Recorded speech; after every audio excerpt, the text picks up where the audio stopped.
So in this second part of the lecture, I'm going to shift away from logistics and distribution and space, and now think about food processing and the way that food processing freezes time. So one of the two readings I assigned for this section is Otter's reading in the Routledge History of Food, where he talks about the industrialization of diet and industrialization of our times.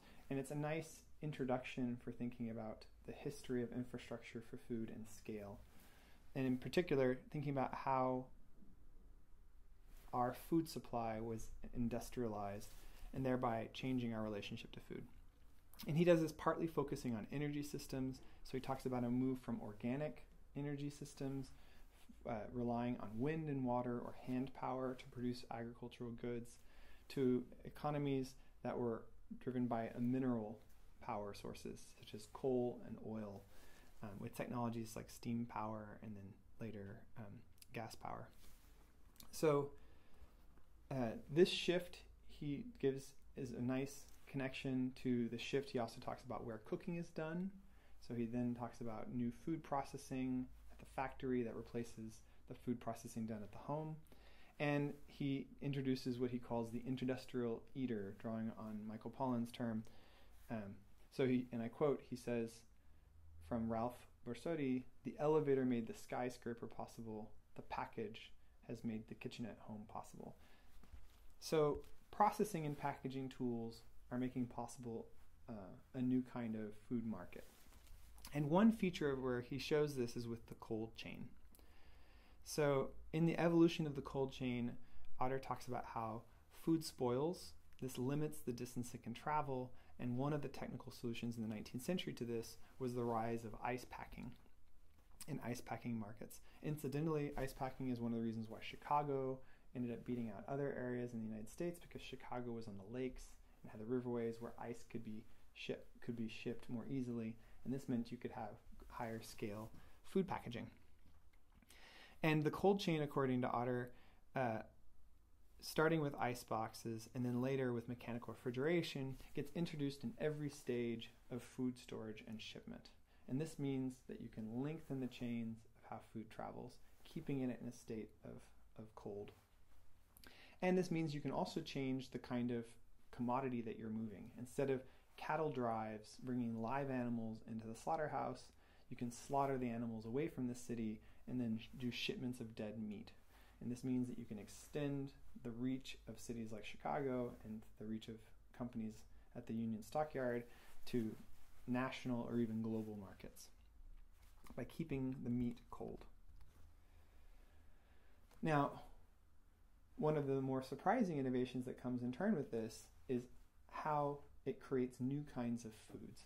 So for example, with freezing, now you can freeze things like fish, and freezing fish allows you to create a product like fish sticks. Instead of having the whole fish being sold in markets now, you can have it cut up and just the fish meat sold in this particular form.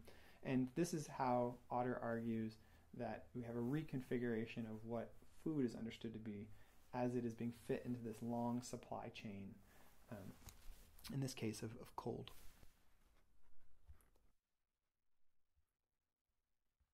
And this was celebrated in the early 20th century. Here is a picture of a DuPont worker and his family and the entire food that they consume in 1 year. And the picture was taken by DuPont and seen to be a success story, because here is a person who's a mass laborer working in the DuPont factory that has this mass food, the wealth of this mass food available to them. Because a new kind of package also meant a new kind of consumer, was what we would understand from this. Other modes of preserving foods that have long histories that were being developed and changed in this technological environment. You have smoking foods and curing them. Here in this slide, I have some kind of classic famous examples of this. Having lived in Spain, jamón serrano is one of Spain's most famous foods, which is a smoked ham. And it's called jamón serrano because serrano is the foothills of a mountain. These would often be the driest place and therefore the best place for storing. And so these are the areas where in Spain they have a tradition of having the smoked dried ham. And still the tradition is to do this in these sort of cold, dry storage areas. But the idea was then the ham would have a longer life. Similarly, in Korea, in the fall, in November and December, you have kimchang, which is when you'd have big community events where everyone takes the local Korean cabbage, they add salt, spices, and other preserving elements, and create kimchi, which is one of Korea's famous dishes. And kimchi would then last over the course of the winter when you might not have other fresh foods. So here are a variety of things: smoked salmon or nova lox. Gwamegi is a dried, cured fish on the coastal regions of Korea. All of these were traditional methods for preserving and making the food last longer.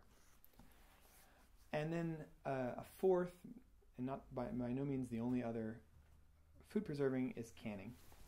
And canning is interesting for a couple of reasons. First of all, your freezing time. So now foods can suddenly be sold out of season. So fresh fruit might be pickled or jarred, but then, or vegetables could be pickled and jarred, but now you can have them all year long.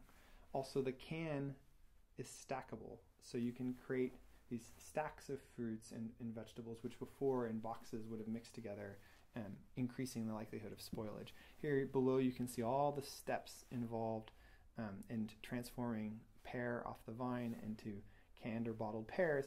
Every one of these new steps in processing also entails new kinds of labor, new kinds of technologies, a new web of materials. The can itself is metal. Suddenly aluminum becomes an important part of food production. And so all of these new players from farm to fork coming with canning, bottling, and jarring. So I'm going to here take the opportunity to promote a project that I was involved with 2 years ago, which is this special magazine of lemon, where me and several peers were invited to create the issue around what we framed food infrastructures.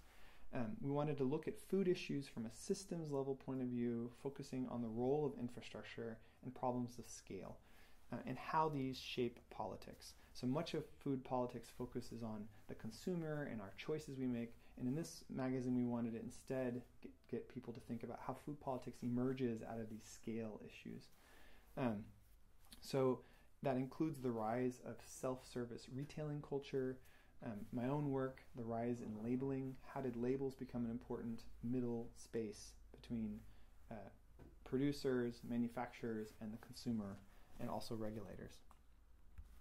So returning to canning in this story, you have an article in there by Franck Cauchois, and it's available online, by Franck Cauchois, where he talks about canning.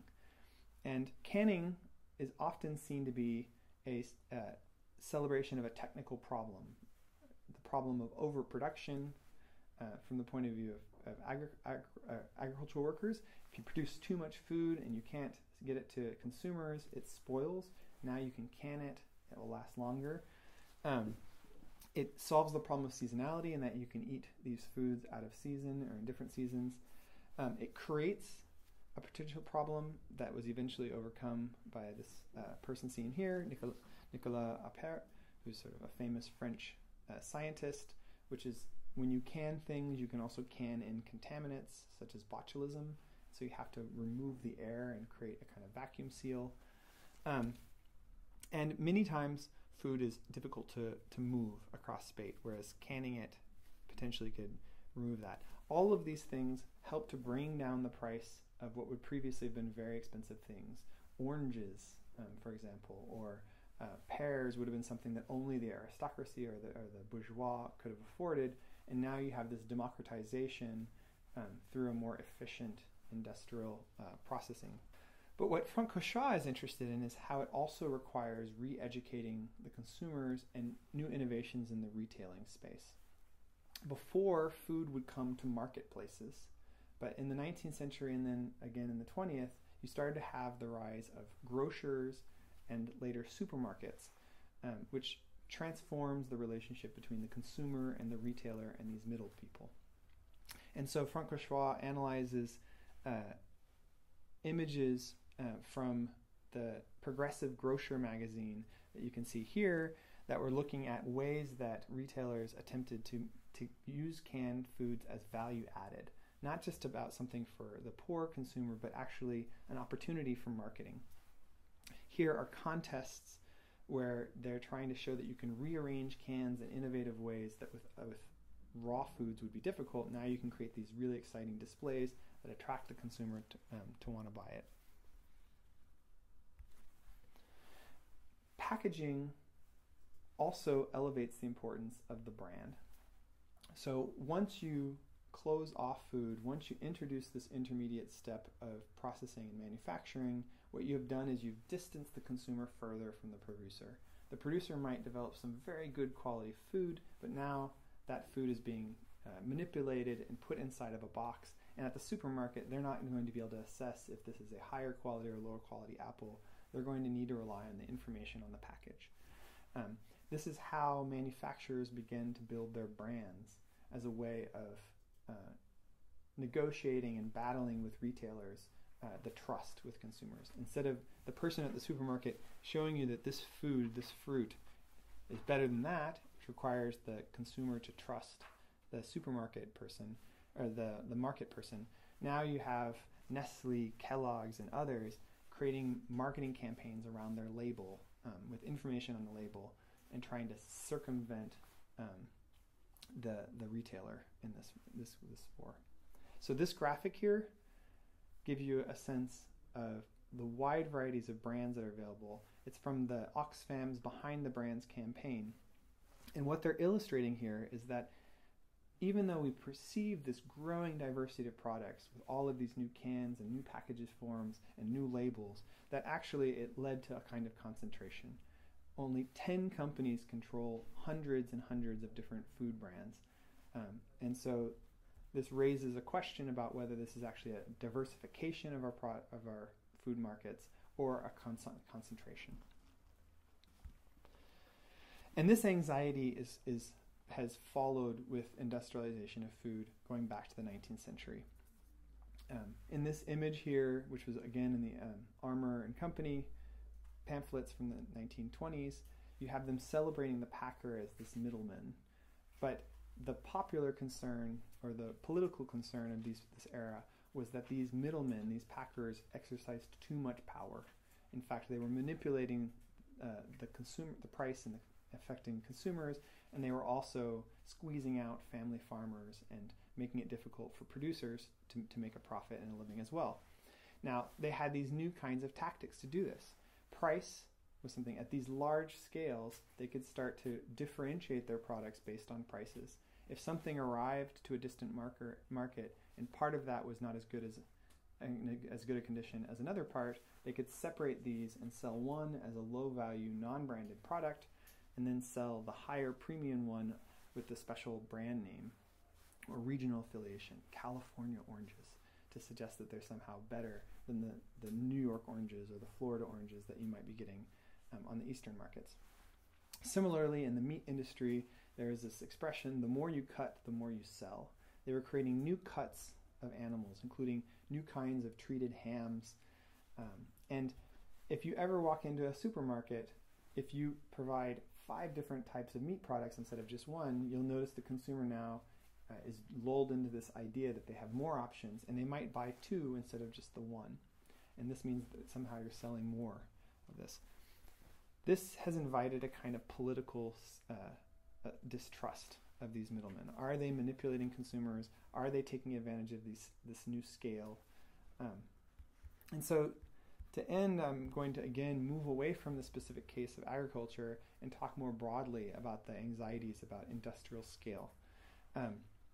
So the concern has been, in particular with the working context, when you have these industrial scale production lines, you have the workers doing very narrow tasks, and there's an anxiety that in this process, that workers not being treated carefully, they don't get to have originality, and that this is a concern. A same kind of critique is applied to the food. Food that is standardized becomes homogeneous, it lowers down the quality to some kind of base level.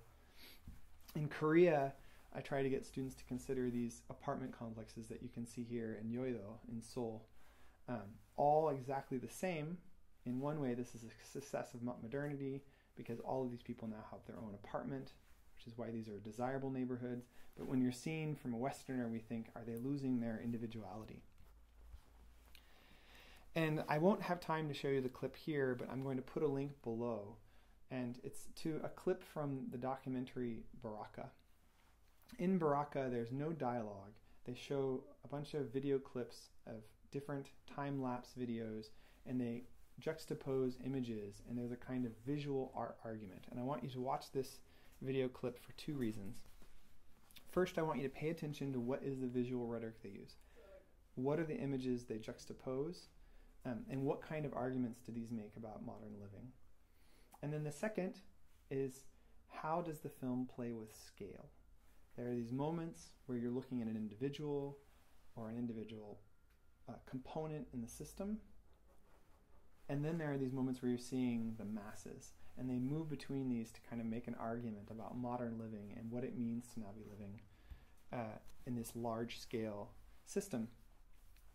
And just to anticipate your reaction to this video, the question I ask my students is this a good way to treat workers? And is this a good way to treat animals? There's a powerful moment where the video is showing workers working on different industry factories, and then it shifts to these chickens.